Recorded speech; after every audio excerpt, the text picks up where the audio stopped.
But you know what you said, like you said, giving advice to seeing somebody, right? I'm a perfect example when you say, even with fighting a woman, my regular life, Everything. the illegal part of used to be a part of my past.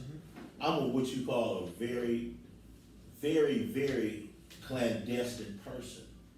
A lot of people didn't even know what I was involved in until I was actually incarcerated. And then they was like, not him. Cause I never gave off that aura that you could even tell me he finna go bad because you don't know. See, I was one of them guys, I wasn't the big chain dude. I wasn't the fancy car, you know what I'm saying? My mother and stuff took care of me, you know what I'm saying? It wasn't like I was doing anything. I'm gonna give you a perfect example. I was doing something wrong. My homeboy bought a car back in the day called a Sterling. I don't know who made the Sterlings. They had a Sterling. And one bought a 454 Chevy truck, SS truck. Mm-hmm. I went and got a Viper, right? No, it wasn't even a Viper, Tom. Excuse me, that's a lie. It wasn't a Viper. It was a NSX, Acura NSX. Mm-hmm. My homeboy said this. When they said this, hey, Darion, you see that car Darion just got? They're like, oh, they say TP got the brand new vet. They be like, oh, TP getting that money. Yeah. They be like, Slim got the brand new Mercedes. Oh yeah, he out there doing his thing. They see me in something different, they'll be like, oh, this fool mama, his grandmother, they probably helped. It never associated me with trying to be a drug dealer. Yeah. You feel what I'm saying? I wasn't associated with no kind of drugs but I did that on purpose. I would be a little ashamed to say this, right? But because of the life that I live, to this day, my mother is disappointed and ashamed because she felt that I played her. You see what I'm saying? I come over to her house, my pants are not sagging, no jewelry, all this stuff. Everything you could see that would equate you being a drug dealer, I didn't have it. I didn't have the look or the persona of a drug dealer. You didn't have to look around the people that mattered. No, around nobody. Okay, look, we speaking from a point of understanding as we older.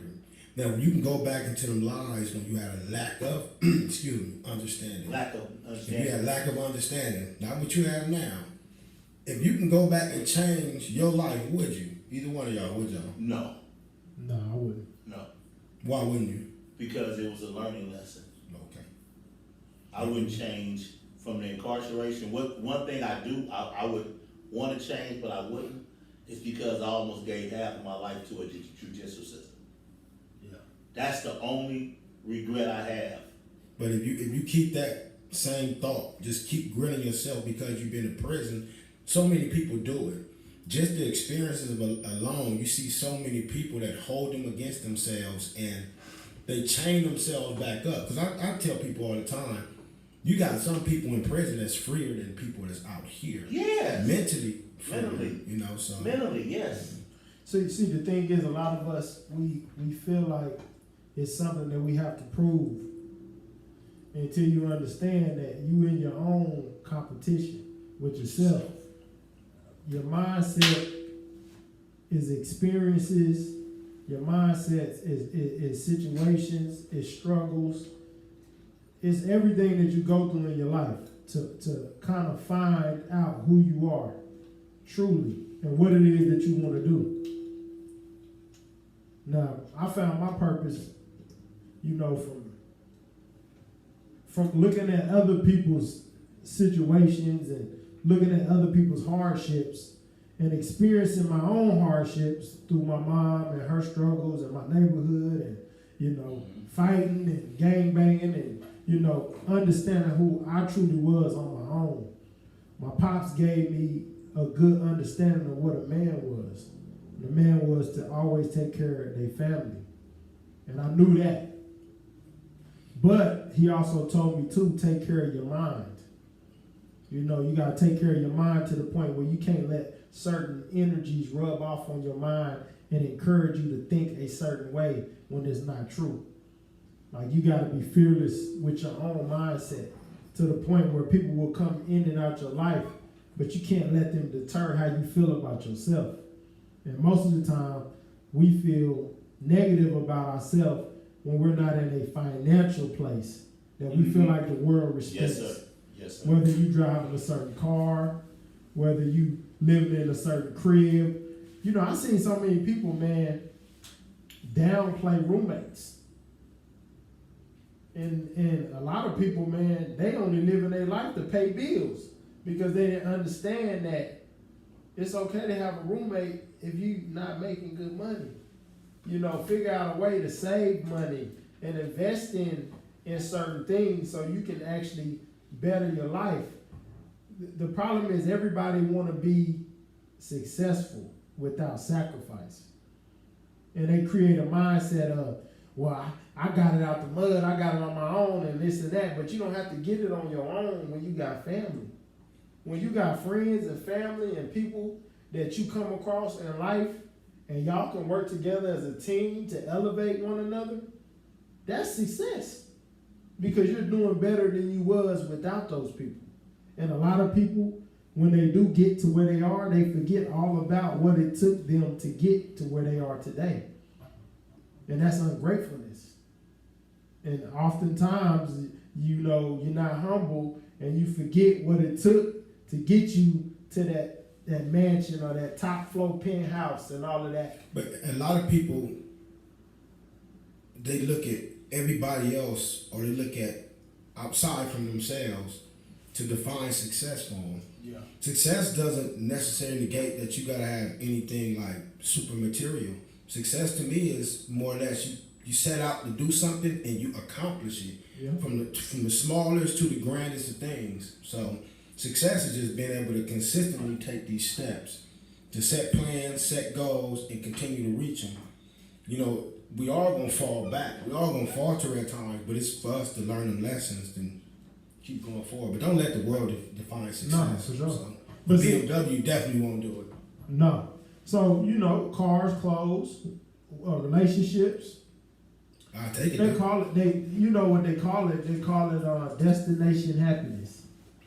So you get to a certain place and you're always happy when you get there, but after you get there, you want to go to the next place and the next place, or you want to get the new car after you just got the new car. And you always want to get the new chain and the new jeans and the new hats and the new. So you'll never be satisfied until you know truly what happiness is, and it ain't no material thing or no destination. It's within. It's something that you gotta find internally and understand. No amount of money is gonna bring it to you. It's gotta be. It's purpose gifts. Purpose gifts. Like you said something that's very like intriguing, and it makes you think back, right? I know it's been way more people, way more money than me. A lot of people with less money. But one thing I learned about, when you get a little money, no matter what you get it from, legal or illegal, it comes a point where you start getting frivolous items and frivolous things. You got the nice car, you got the nice women, you got the nice house, you got the nice clothes. Now once you obtain all this, right, this is where the stupidity comes in at. Actually, it's no reason to get nothing else. But we still start getting overage. Okay? You got a Benz, you got a Bentley, you got a Range Rover. You know where that come from? I want your opinion. We feel like we in a competition with each other. Like, the only reason why we get in these cars, most men, is for women, right? I said yeah. For women. For women. But I done seen dudes in competition with other dudes. Oh, he got that, I'm gonna go get me something new. You get caught up. And you get caught up in that. Yeah. You get caught up in that. It's an invisible competition because ain't nobody saying nothing out loud. No, you know like what I'm saying? like he said when he said about politics, what it is, it's silent enemy, which actually is a silent competition. It's a solid. But it's also self-destruction, because now what you're doing is you're focused so much on competing with others, you're not analyzing what's going on with you. Bro, I see cats all the time so focused on what other people doing, and they falling off. I'm talking about with their health. You know what I mean? I'm talking about with their mindset. They not reading books. They not educating themselves. They not paying their taxes. They not doing a lot of stuff. But they in competition to the point where they lose their whole well-being, and they find themselves always searching to see what everybody else got going on. Have you ever seen somebody just constantly on their Instagram all day, they're not getting anything accomplished. They're not getting anything done. They're seeing what everybody else is doing. And they got a lot of dreams and aspirations. But imagine if you took that time and energy into writing a new song, writing your book, creating that design or that dress or whatever it is that you're trying to invent. You know, cooking that dish that you wanted to make. It's a lot of time and effort and energy into evaluating what everybody else got going on. And we have lost ourselves in that. That's true. You got to invest in yourself.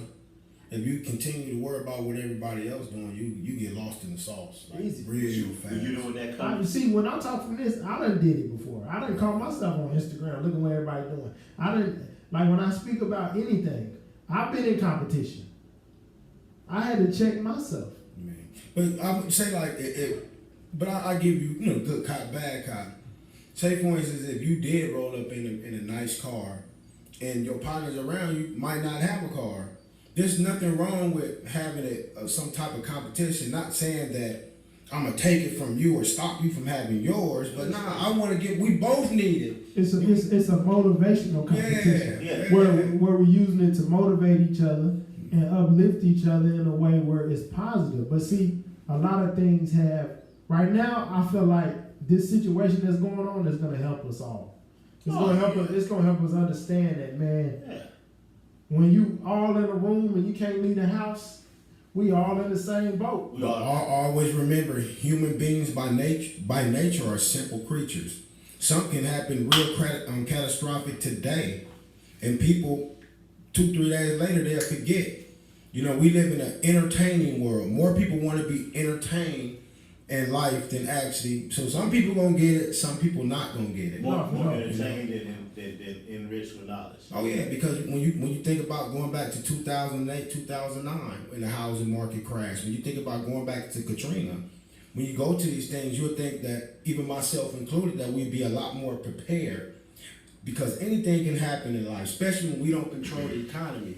We don't control the economical infrastructure of this country. Yeah, true. You see, we live here. When you look at America, we are a conquered people in America. And when you think about that, meaning by conquered, because major institutions that set policies around the world, we're not a face in there. We're not people that set in these policies, what goes on in the Middle East and Africa, here in the United States, South America. So when I'm saying, like, we're like Native Americans. Yeah. They've been conquered, they say, on their land, regardless of how people feel like, as far as our history, because people have alternate histories. But I'm just saying, we look from the mindset, and when you look at history, you know, like, we are conquered people. Like, every day I get up, I look at myself and I look at my people. Regardless of how good or how bad they're doing, I still love my people. I can't help that. That's innately in me. So, Go ahead. Like a lot of things, like you said, when you get back to it, and we're skipping and we're going to different topics, all within one complete thing, is that if you learn your history, a lot of it, even that influences you. You know what I'm saying? What influences you as a person? You know what I'm saying? Your mind state. Like you said, as you get more knowledgeable, that starts to influence you. Sometimes Absolutely. it could come with a hateful, you know what I'm saying, denotation, because what is taking place of. Then you can find out about other races, other ethnicities, and be like, oh, okay, this makes sense now. You see what I'm saying? Like you said, a lot of things have influencing. So look, when I think about influence, I think about television, right? When I used to